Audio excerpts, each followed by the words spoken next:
Welcome to UpThinking Finance, a podcast that offers a unique and discerning view of economics and financial planning. Here is your host, Emerson Fersch.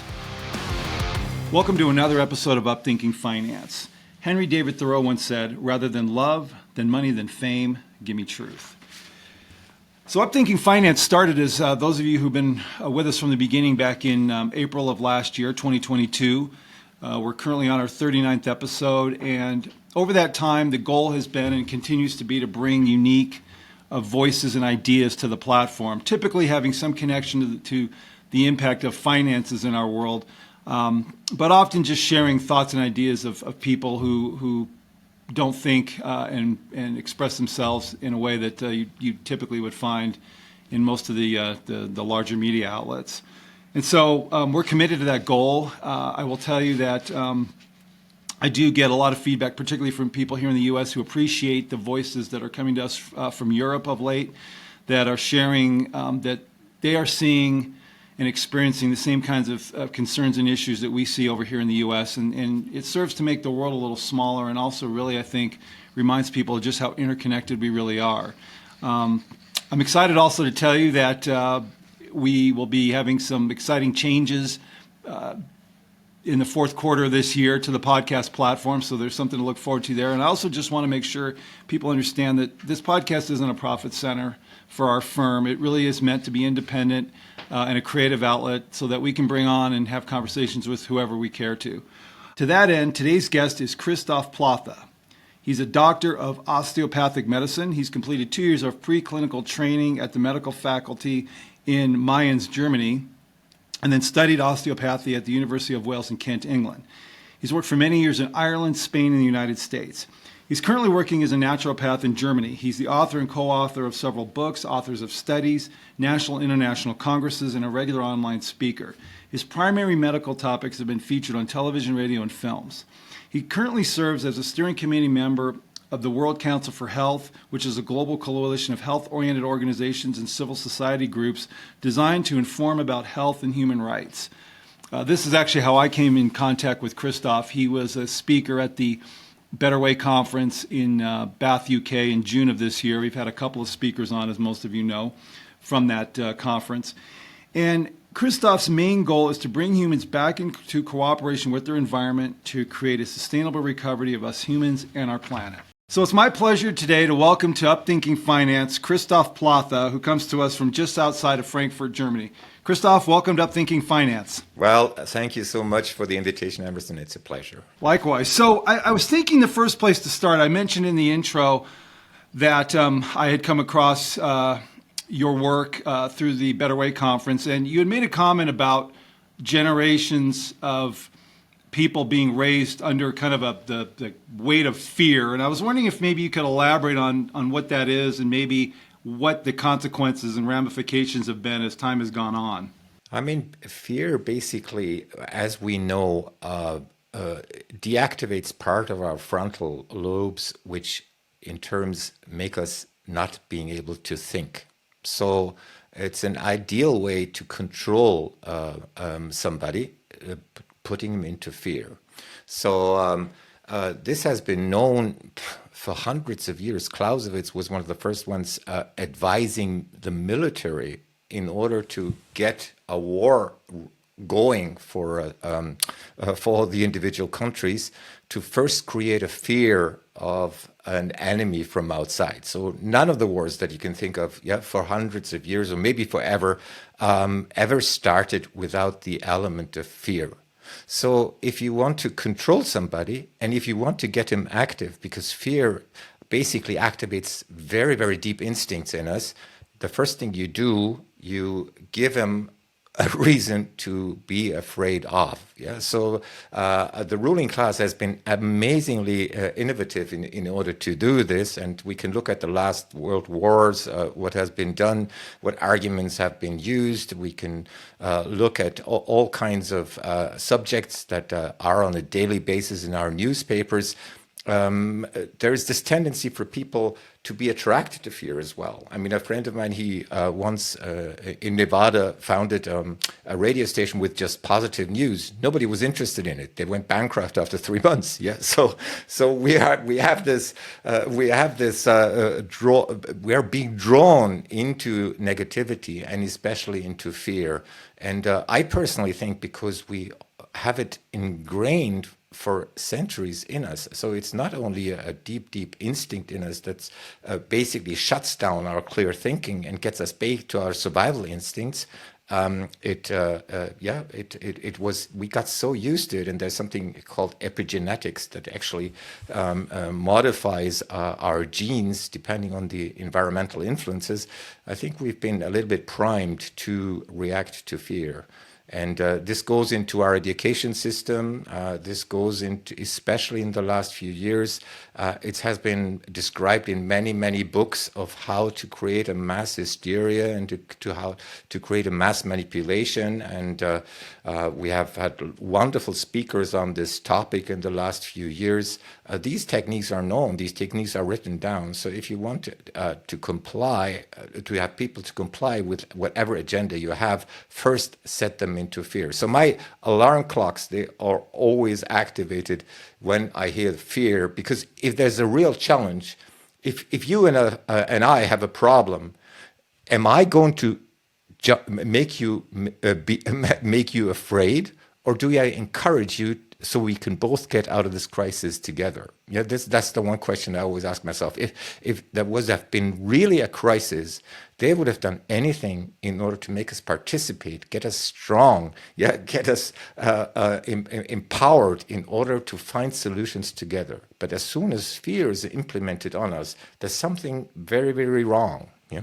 You know, the first thing that popped into my head was 9/11, because I know, that was a defining moment for a lot of people. And of course, I'll tell you straight up, I was the one, Patriot Act. That's right. I don't care. I've got nothing to hide. We were all on board. It was not even a question. And now you start looking at the ramifications of that, effectively invasion of everybody's privacy that we all signed on to out of fear. You're right. So let me ask you this, and I guess this is maybe an obvious question, but if you were to just look at, say, the last 10 years, and maybe throw in from your view, particularly in Europe, I have questions. I'm curious about your thoughts on the EU, because I wonder what the elements of that are. I had a conversation with a gentleman in Ireland a couple weeks ago about this, but what are some examples in, let's say, the last 10 years that maybe have gotten us to this point that for you are kind of mile markers related to that? Is there anything that really stands out? Well, there are quite a few, actually, Emerson. But I have to admit, we were talking previously about where we stood before this time, and I've been an activist for decades, fighting for environmental issues, for health.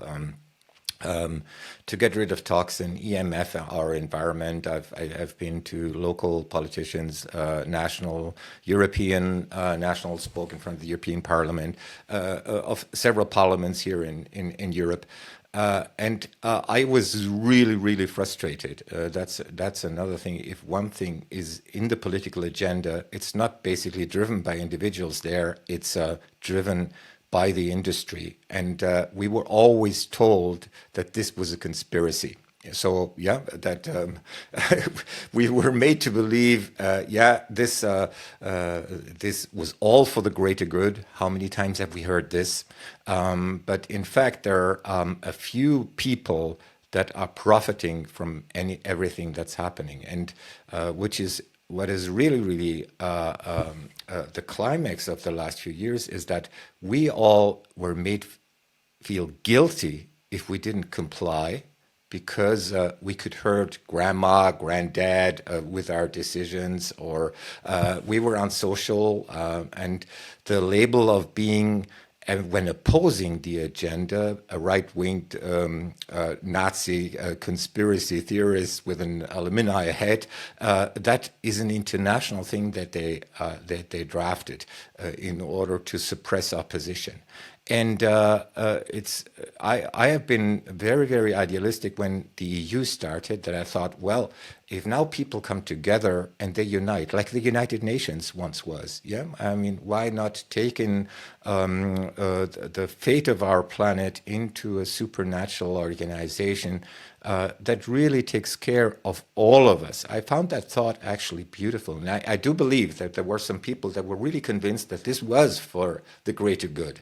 But all these big organizations, I already realized 10 years ago, were not what I thought they would be. And they were basically profit-driven. You can see the WHO, you can see the UN, you can see about the sponsoring of organizations like a health organization that's responsible for the health of our planet being 80% sponsored by multinational companies. So it's certainly not an organization that I would put my trust into in order to take care of the health of our planet, of us humans, and as they now say, of the entire environment. And as you know, next May, if they sign their contract, it's basically going to be a dictatorship by Mr. Tedros himself, the head of the World Health Organization, because he himself alone can decide what is an international health concern and what is not. He can impose mandatory or even forced vaccinations now. He can do almost anything when they sign this treaty next May. And this insight that basically all these big organizations had been undermined by corporate power, that was something very, very disillusioning. So I could give you many, many insights into that over the last few years, but I think the main point is, with the EU, the same. We thought, well, let's put all European states together and create something in order. Think about our past here in Europe. I mean, one country fought against the other one, and then the other one started a war against the next one. Yeah, that basically stopped since World War II. So it's quite a recent thing. Beforehand, that was just a constant. Europe was a constant battlefield. So, in the terms of the hope for peace, I found that a very, very beautiful thought. But in fact, good Lord, I mean, we basically profited, to say a handful of people here in Europe that are controlling the saga are profiting from it, but we are exploiting the world like we did in imperialism. Yeah, if you look at every mobile phone, children in Africa are digging minerals and metals in order to get that from us. We are still in the dark ages. Yeah, and if we now say, well, we're living a better life here, which is changing rapidly, by the way. We're still doing that at the expense of nature and other people all over the world. You know, I know this sounds so simplistic, but there seems to be truth in things, right, that aren't that complicated. And it's follow the money. There's always defining moments in life, you know, and I don't know. Have you ever heard of the fictitious character Roy McAvoy there's a movie called Tin Cup? Okay. Well, the short of it is he says, you know, in life, there's defining moments. And when a defining moment comes, either you define the moment or the moment defines you. I like that. It's been a series of these defining moments, and, you know, money seems to be the ruler of the day. It's the world. And so you're right. The idea, you know, in fact, if I'm not mistaken, wasn't the World Health Organization, I mean, aren't they supposed to be advisory, not policy making? I mean, am I That's right. And now, if you imagine, with the amendments of the IHRs, that's not the treaty itself yet. They actually can now, and just imagine that most countries in the world have already signed an agreement to this, that they actually put their sovereignty into the hands of an international health organization, which can make the rollout of their measures compulsory for every country. And even the United States and Germany have signed this, even making it possible to fine our countries in the case that we don't comply. So we put absolutely everything into the hands of this organization. And I would never believe, but looking at the history of the last few decades in the way a big pharma has developed and basically has become a global player, that we are living under a dictatorship masked as medicine. So here's a question that comes up whenever I have these kind of conversations, and I think I might have an answer, because the question to me is, once you start to see this and really look at it without any kind of a bias, just more of just from an observation standpoint, removed out of it, it's hard to not see. There's only a point where there's so many coincidences. And yet, I do know there's resistance from time to time with people I talk to this idea that this is intentional, that there's literally an intentional. And I kind of thought, and I know I even mentioned it before we started. Maybe it's just people not wanting to hang on to what they believe. There's two kinds of people: those who seek truth and those who seek to be reassured that what they believe is true. But then I thought maybe there's just an element of most people don't conceive of organizations and corporations. It just doesn't enter their mind that they would be out to get them, that there's maybe some sort of a innocent naiveness and an inherent belief in good that just prevents people from allowing. Does that make sense? I just sometimes wonder. First of all, I like simplicity, as you just mentioned in your previous remark, because mostly the truth is very, very simple. And it has nothing to do with conspiracy. As I said, that I've been involved in activism on many topics. Let's take glyphosate. Yeah, we know through the work of Professor Seneff and others how toxic it actually is to our environment. There's absolutely no doubt that it's basically polluting all insects, microbes, mammals, humans, and has been doing this for quite a while. 72% of all of us, if you measure it in our urine, are full of this stuff. It takes out a glycine, it involves the Shikamatsky pathway, it creates cancer, it does all kinds of things. This knowledge has been out there for almost decades now. So if you think that any regulatory body would have looked at the evidence of thousands of studies and would have said, all right, okay, well, enough is enough, we made a mistake, now we have to turn around. All people that I've been in contact with all over the world that did excellent research on that topic. Take Professor Seralini, in Italy, who has done the most amazing studies on the consequences of genetically modified food and the Green Revolution, because it's all one concept, that you have these genetically modified plants, you have the toxins that you spray, and then you have these Roundup resistant crops, and they survive, anything else dies. So this is something we've done to almost every country on this planet, and it's about 80% of farmland nowadays worldwide that will be basically poisoned with enormous consequences. 90% of insects are gone, bees are a huge problem. So we know it's not a good thing. So you would think, well, somebody must take all these, all that science into their hands and make conclusions. But in fact, it's now being discussed to be renewed for another 10 years here in Europe. Yeah? So how can that happen? Because the industry has the same method since, because I've been following it with the smoking issue, with the sugar industry, with all these chemicals that are put in our foods and everything. It's always the same. So first of all, you just introduce something with very fake studies, because there's even Lancet admits nowadays 60% of studies in the most respected medical journal are basically fraud. There are other people that actually say that it's almost 90% that's fraud.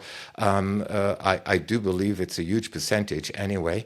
So first of all, you swamp the entire science sector and the media with positive studies on something you want to introduce in our environment, in our food chain, in whatever.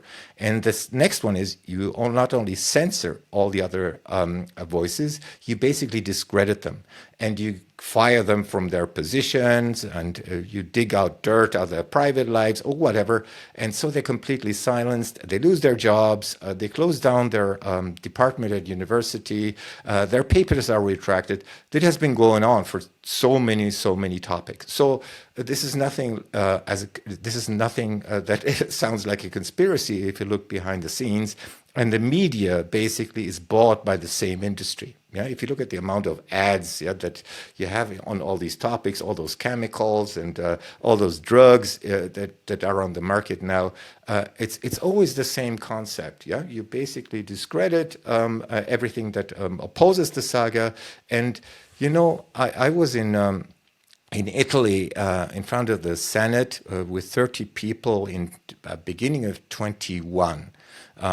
Just as a personal example, how you can be part of the system, you recognize that something is not right here.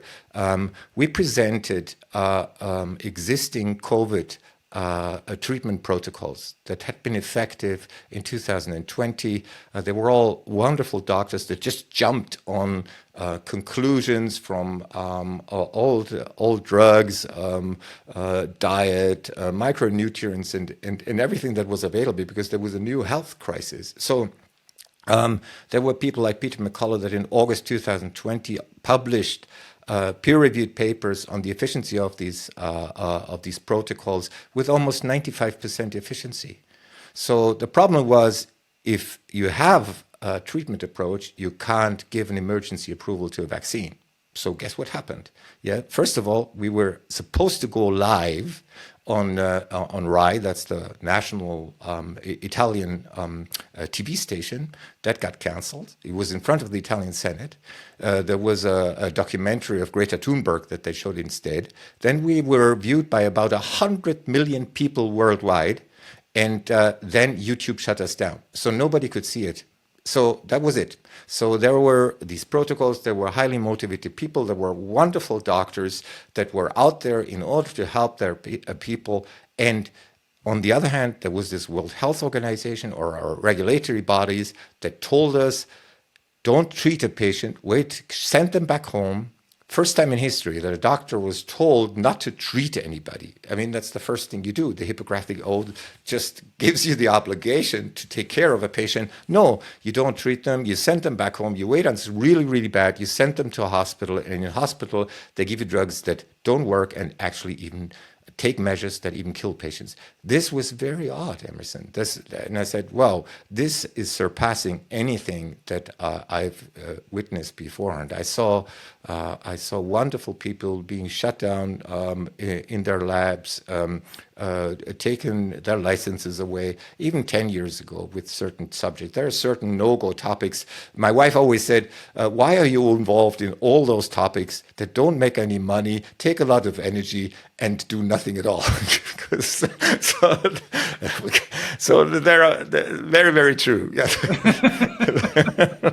Because I wasn't planning on going here, but since we're having this conversation, I mean, I know here, there was a time when the FDA was putting out these tweets about, ivermectin, come on, y'all, it's for horses and stuff. And now the whole thing is flipped and it's like, oh yeah, ivermectin's, But here's the question. Is it simply just the almighty buck? I mean, to me, all this stuff you're discussing, is money enough for people to compromise their integrity to that extent? I mean, it seems like there's got to be a higher thing, because if that's all it is, you know what I'm saying? It just doesn't make sense to me. I mean, at some point when is enough enough?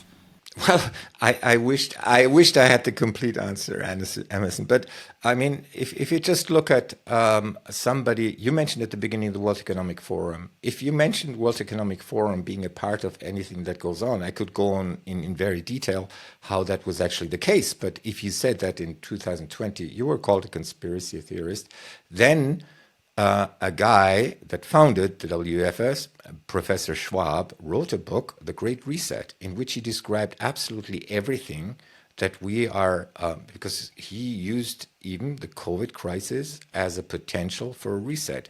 Anything that happened, all the measures that were never done to humanity, masking, isolation, from what we know, it didn't work at all. We knew that right from the beginning, by the way. Yeah, it was known, if you think of the Great Barrington Declaration and other things, it was known right from the beginning that that was not true and that it could never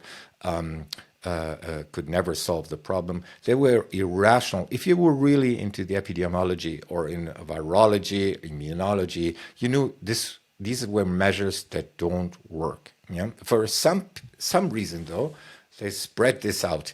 And if you know, there's no single topic that's isolated now anymore. I mean, you're in the economic world, you know about the state of our economy in 2020. It wasn't good the way we're going. Something needed to happen. Yeah. So, biotech is a huge market. Yeah, because if pharma is in a big crisis, they can't invent any new medication. In fact, not even 10% of the patents a year actually get into final stages of getting into the market. Antibiotics are not produced anymore, even if they should be the number one challenge because of all this antibiotic resistance that we have on our planet. Nobody goes in there. It's not profitable anymore. So all these repurposed drugs, unfortunately, still work. And some of them actually still work better than the old ones. You have to know, if you go into the industry, you see that even new medications they bring on the market, they never compare them with the old ones. Yeah, and if you look into blood pressure medication, for example, you have the SCA2 inhibitors, you have the beta antagonist, whatever. You have all kinds of medications that are now state of the art. But actually, the good old diuretic that was there beforehand that made you pee and therefore lower your blood pressure, they actually work better than the other ones. Yeah, so you can see the system. They always need new markets, but coming to the point where is it all about bucks?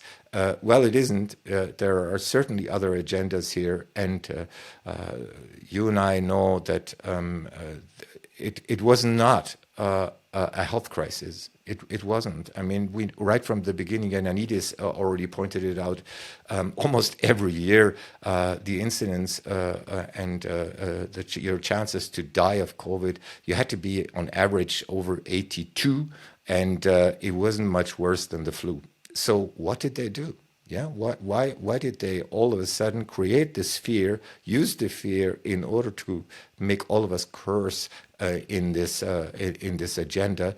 Because it's not going to be the last one. I mean, they're threatening all the time. Yeah, Tedros is already talking about the new pathogens out there, that we have to be prepared even better for all the other pandemics. And if you talk to a good epidemiologist, you can see there are effective measures that have nothing to do with the measures that were taken. And if you then see all the measures that are now to save the climate imposed on us, yeah, and people are again made feel really, really, really fearful. Yeah, I mean, I want you to panic. Yeah, one of those statements that's often said not only by Greta Thunberg but others as well. They want us to get into panic. I mean, they've known that we should be more responsible with our planet. We had 5 big extinctions in the history of our planet. We are certainly hitting into the 6th one, but we had one. We had an extinction almost every 27 million years ago. Yeah, and it wiped out, because of various reasons that happened to our planet, about 80 to 90% of all life forms on this planet. Yeah, so it's a part of it, but to tell us at the moment that we are the reason for this next mass extinction is not right, because basically what we're doing, we have to deal with things that we're given by a few people that make a lot of money.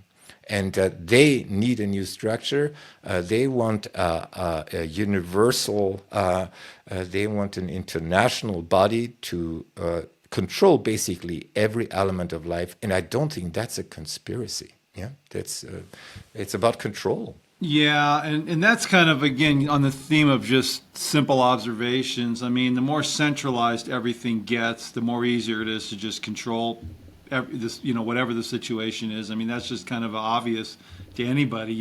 Isn't it?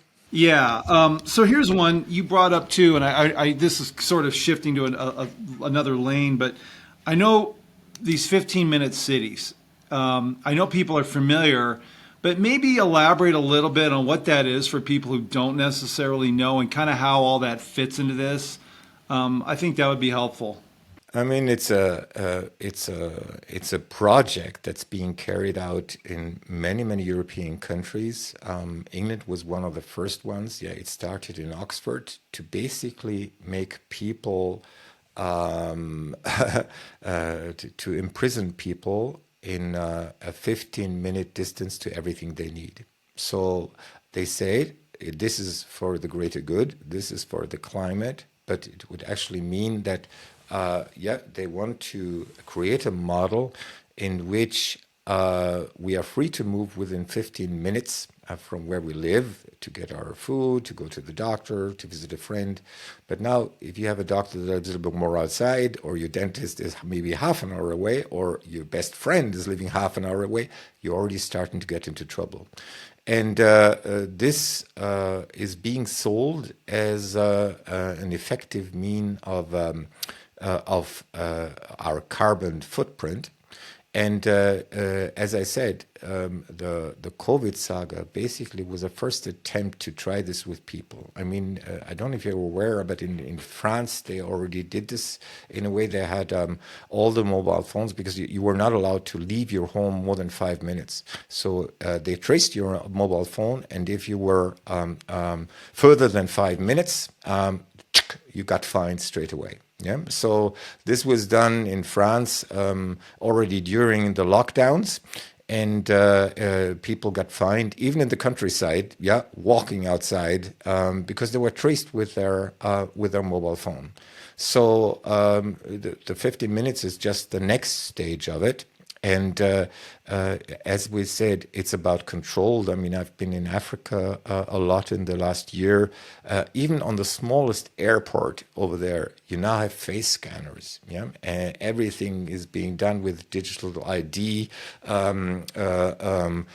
introduction methods. The fingerprint was one thing, but facial recognition to me is another level. You can go to health clubs everywhere here now with facial recognition, or even recognition of your pulse. Yeah, in a health center, everything is being scanned, but everything is being collected as well. So people are not aware of the fact that we've seen this in the opposition movement, Emerson, that people say, oh, well, it makes everything a lot more practical if everything is digitalized. I can leave my card at home, and I don't have to worry about anything. And I'm an Obian citizen. I have nothing to fear. Well, if you look at the Canadian truckers, you know you have something to fear, because even people that supported this peaceful protest, to me, one of the most beautiful movement that we've seen in the last few years. Even people that gave people food, their accounts were basically shut down. We had the same thing here in Germany. If doctors opposed, and still are, we have dozens of doctors that had their accounts closed straight away. They had the visit of the police. As soon as they questioned the saga, we have lots of doctors here in prison at the moment, 2 years in prison because they refused the saga. This is a completely different ballgame, you know. This is people are not aware, and then even here in Germany, people don't know what's happening to all these doctors and what actually happened to Canadian truckers, because they never heard it here in the news. So if people are doing something wrong, if you look at the Chinese social credit system and know that everything that you're doing is tracked, and everything is collected, and it will decide whether you can travel, whether you can send your children to college, whether you can choose the right kindergarten for your babies. Anything can then be determined by the way you are a good citizen for the system. So it's a huge danger. We're trying to warn of this, and please be aware that read up anything you can about the position of the World Health Organization, the UN, and the World Economic Forum at the moment, trying to basically enslave humanity at the moment. Yeah, and it's funny because that information, it's not like anybody's hiding it. And I mean, it's right there. These videos are out, and I've brought it up, and people, sometimes just dismiss it as extremists. Yet then you start looking at all. I mean, that was the thing that woke me up, and I've shared this on this podcast before with other guests. But when I started, I looked and I thought, why would financial organizations, big ones, and a lot of them globally, why would they're supposed to be building wealth for my clients, be connected to an organization that wants you to own nothing by 2030 and be happy? I mean, that doesn't make sense. It doesn't, does it? And I asked one lady that worked for one of these companies, oh, well, it's just a marketing thing. No, that's a statement. And what's interesting about these 15-minute cities is there's one industry, I'm sure there may be more, but there's one industry that is not shown anywhere as a partner, not one company as a partner to the WEF, and it's the airline industry. Because they want to kill. I mean, it's just to your point.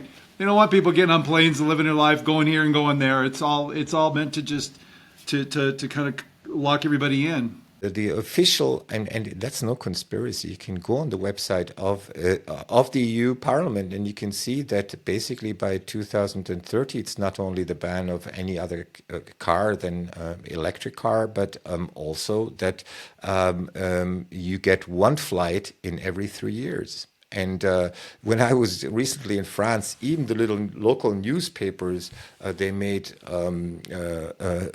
little articles that most French people would be very, very happy to have 3 flights per lifetime, in order to save the planet. So this is all smoothly integrated in the thought patterns of the public.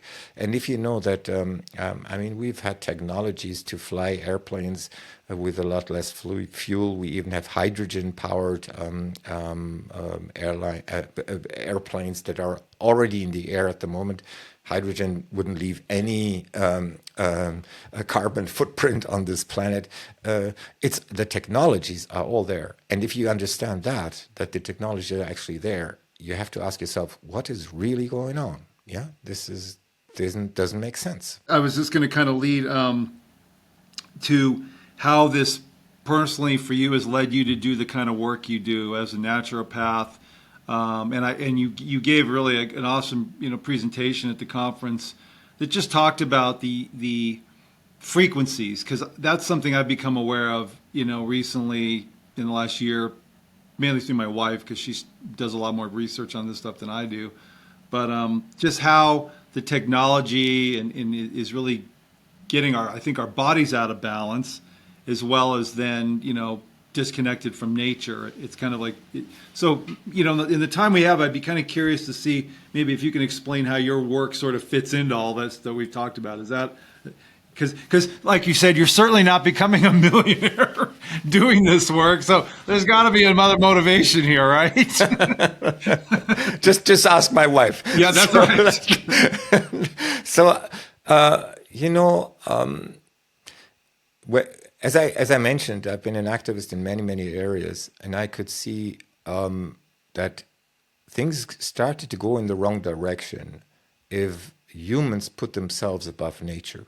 If we introduced genetically modified organisms, if you introduced toxins in our environment, heavy metals or chemicals or anything, or if you introduce frequencies that are a million times stronger than any communication signal with within our bodies. The cells of our body, I mean, there's been recent research into our microbiome. Yeah, you know, one of the most important aspects of our health, all these gut bacteria that rule basically every body system that we have, they communicate in frequencies of 4G and 3G. So our old mobile phone methods. And I'm just writing a paper on depression, and probably the major factor in depression has nothing to do with the brain.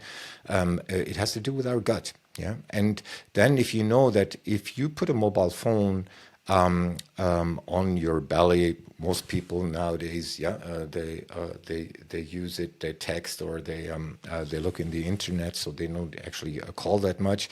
And you expose it to your abdomen, you will have several effects on it. I mean, a rat, if you want to use it in diabetes research, all you do is you put the same frequency than Wi-Fi 2.4 gigahertz in front, expose the rat for 24 hours, and the pancreas is gone, and the rat is diabetic. So we have a lot of people with pancreatic problems nowadays. Now, if you use the mobile phone in front of your belly, you actually inhibit certain bacteria that are responsible for the release of good neurotransmitters to your brain, and you can turn rats depressive.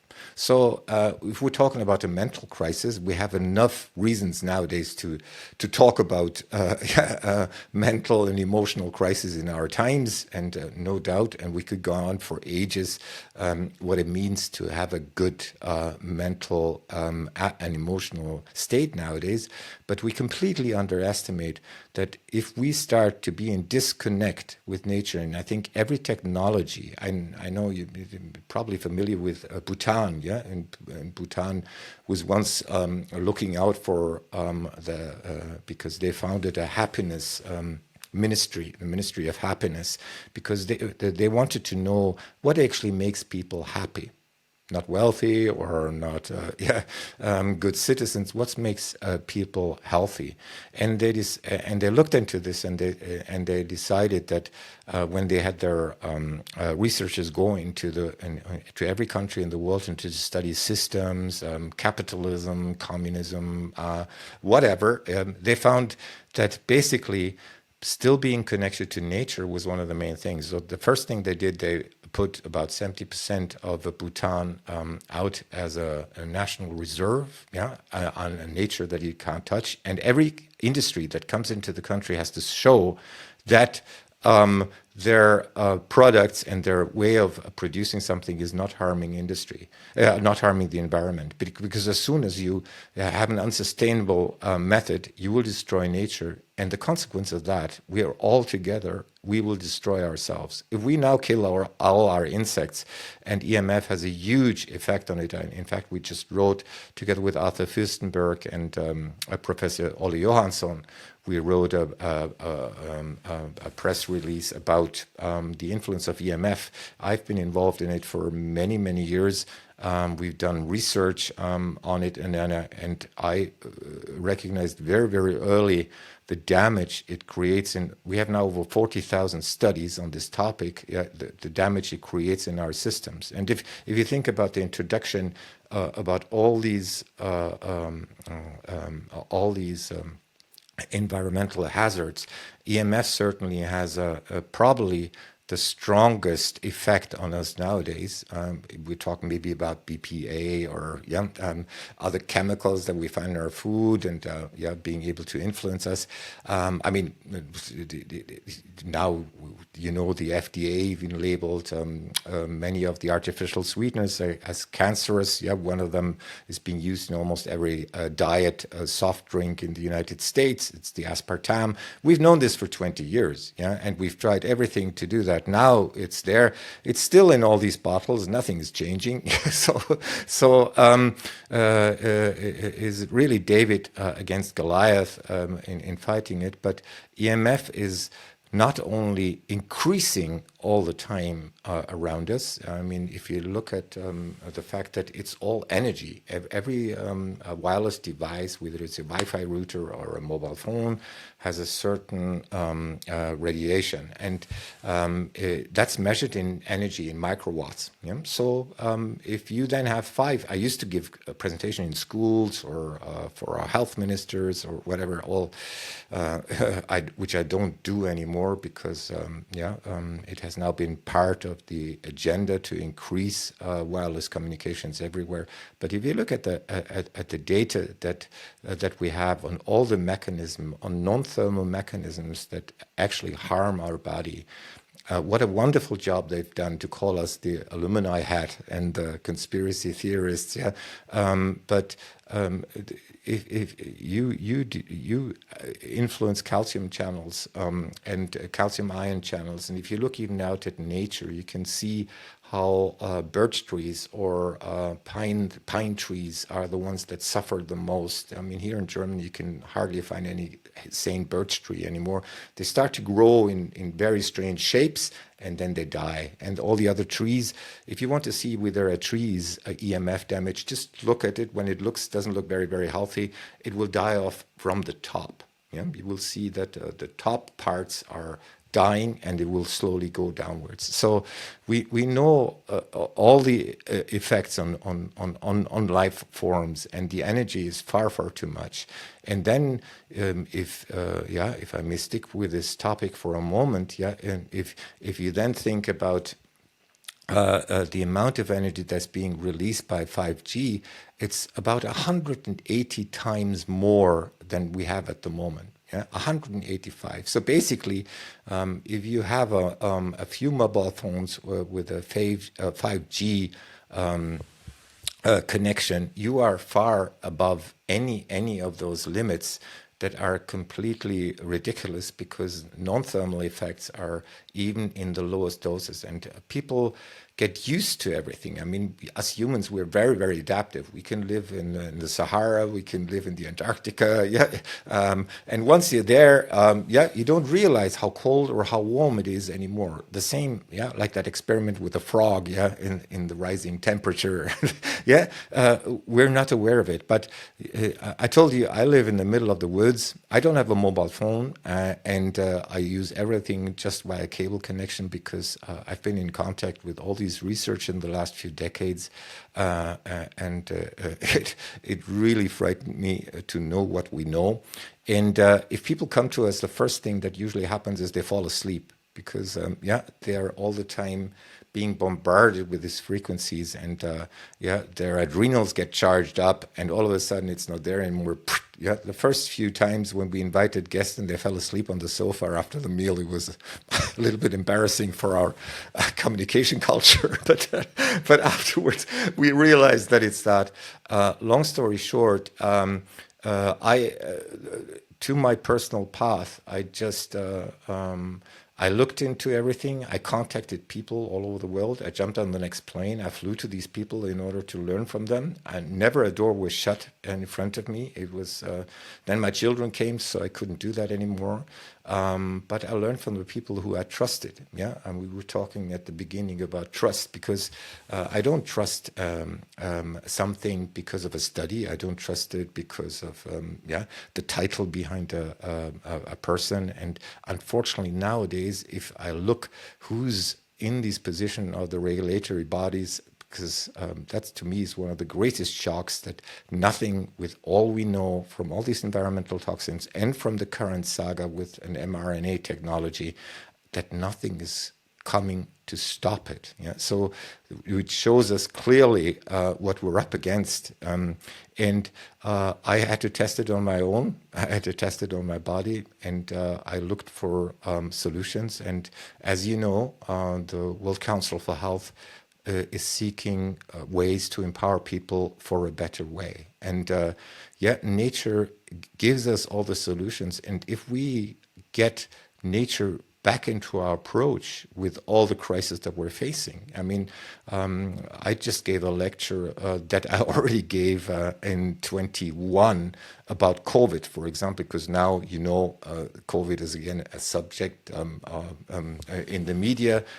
Just look at two studies. Yeah, there was one study that said that in a mathematical model, they looked at millions of people and none with a vitamin D level above 50 nanograms per milliliter died under COVID. So not independent of age, risk factor, whatever. So just look at that. Vitamin D. If anybody out there would have been really interested in our well-being, he would have advised us to get vitamin D, because we've known this, not that dramatically, but we've known the effect of vitamin D on our immune system right at the beginning. So I ask people, just get out, measure your vitamin D. Don't just take it, measure it, that it's above 50 nanograms, between 50 and 80 nanograms per milliliter. And the other one is sugar. Nobody has talked in the last few years about sugar, but in fact, sugar is, I'm talking about crystalline sugar, that usually you have in all these products in your daily life. Sugar can actually deplete your body of about 80% of vitamin C. So if you take a tablespoon, and the daily consumption is about 27 sugar cubes in Germany, it's higher in the States, per day. Look at your vitamin C, and we know vitamin C is very, very important for your immune system. But in fact, actually 4 pathways are involved in enhancing the effect of COVID-19. And there was a study done in Switzerland in which they used a mathematical model again. And if you cut out carbohydrates and sugar when you have an infection, the fatality rate was 0. Now look at these two things. Just get out sugar and carbohydrates, fill up with vitamin D, and your risk of dying is almost 0. Isn't that? And I always love the simple techniques, but basically what this is all about, just get back into resonance what nature offered you. And I could go on when sugar was introduced, and basically all our the who is who of our chronic diseases is associated with sugar. I mean, in 1930 we had the first heart attack that we described. Nowadays people are dropping like flies everywhere with heart attacks, and they say it's about genetics. I just had a headline of a German paper here. It's about genetics. Well, no, we're having a serious problem here, and we're having a serious problem with diabetes. I mean, it's 1 in 3 children in the States now that will get diabetic in its lifetime. I mean, these numbers are incredible. And there again, if you then see about the people that are profiting from the drug sales from that. My favorite story, otherwise I'll rant on forever. I'll just give you one more story. My favorite story was the American Pediatric Association that recognized for the first time at the beginning of this year there was an obesity crisis in the United States. Yeah? All right. Okay. We might have, you and I might have seen that maybe last year, 10 years, 20 years ago. But so they finally recognized it. But Emerson, what was on their website in order to tackle the problem? It was getting out new drugs and bariatric surgery. There was no talk of diet or exercise. And this sums up the entire story for me. It is not this health care system. And I just had a talk with somebody who is financing private health clinics in several countries of the world that start with $45,000 a week and go up to $150,000 a week without any treatment being done, just to be present with the right health care.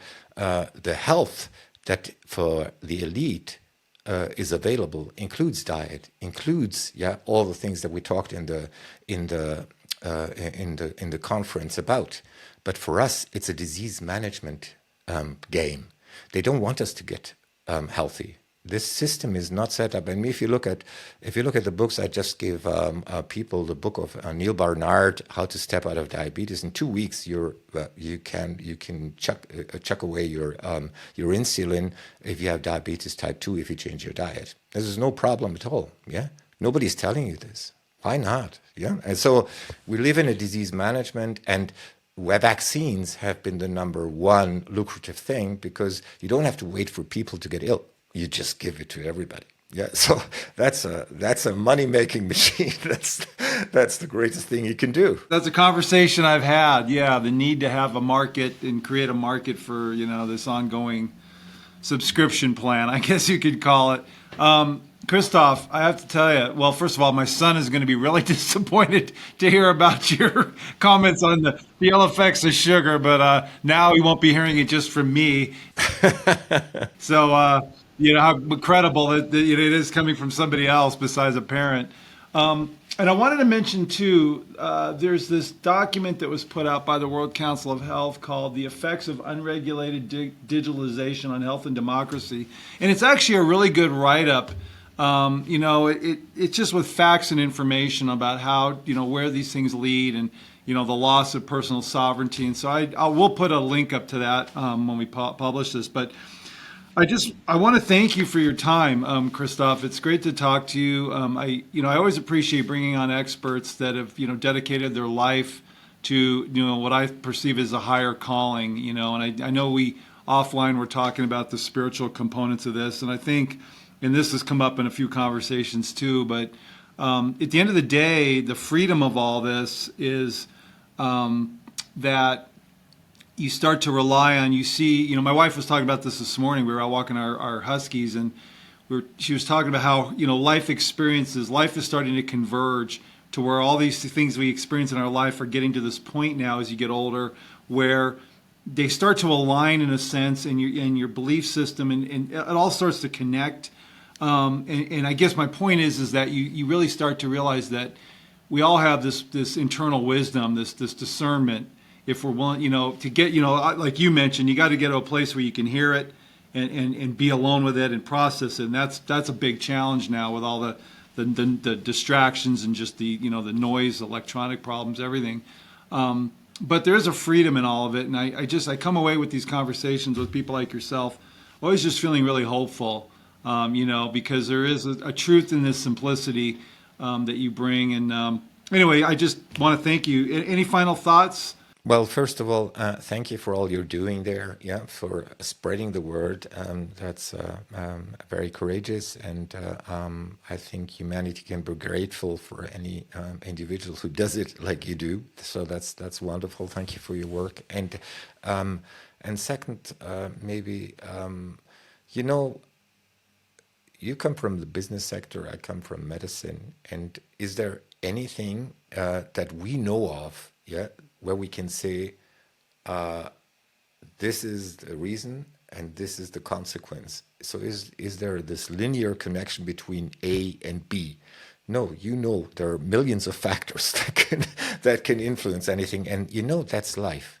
So if anybody out there comes and say, this is the only solution, my red flag, is being activated. It's because it's simply not true.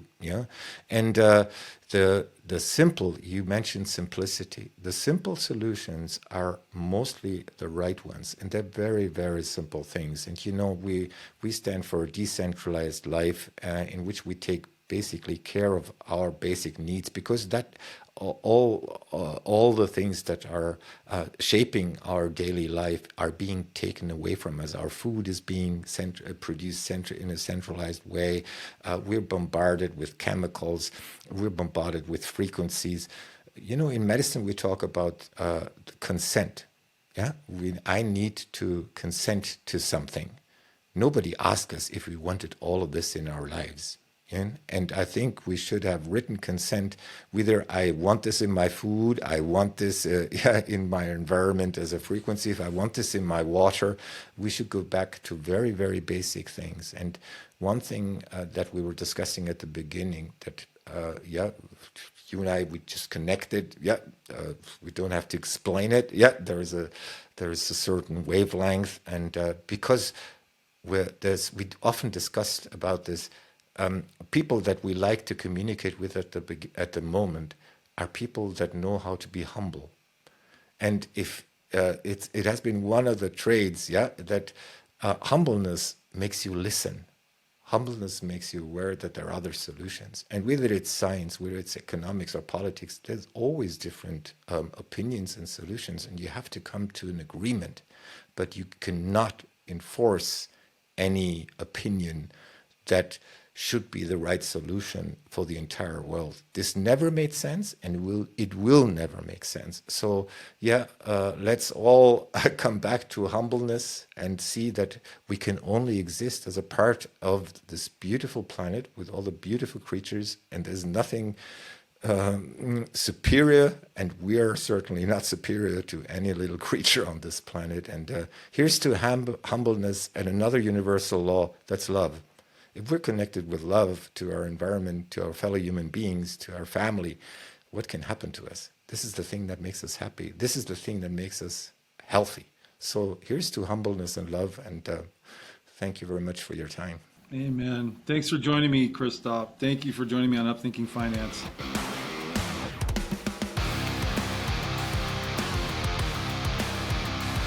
Emerson Fersch is a registered representative with and securities offered through LPL Financial, member FINRA, SIPC. Advisor services offered through LPL Financial, a registered investment advisor and separate entity from Capital Investment Advisors. The opinions voiced in this podcast are for general information only and are not intended to provide specific advice or recommendations for any individual. To determine which strategies or investments may be suitable for you, consult the appropriate qualified professional prior to making a decision. The guest speakers and the companies they represent are not affiliated with or endorsed by LPL Financial or Capital Investment Advisors. Individual tax and legal matters should be discussed with your tax or legal expert. Economic forecasts set forth may not develop as predicted, and there can be no guarantee that strategies promoted will be successful. All performance referenced is historical and is no guarantee of future results. All indices are unmanaged and may not be invested into directly. There is no assurance that the techniques and strategies discussed are suitable for all investors or will yield positive outcomes. The purchase of certain securities may be required to affect some of the strategies. Investing involves risks, including possible loss of principal.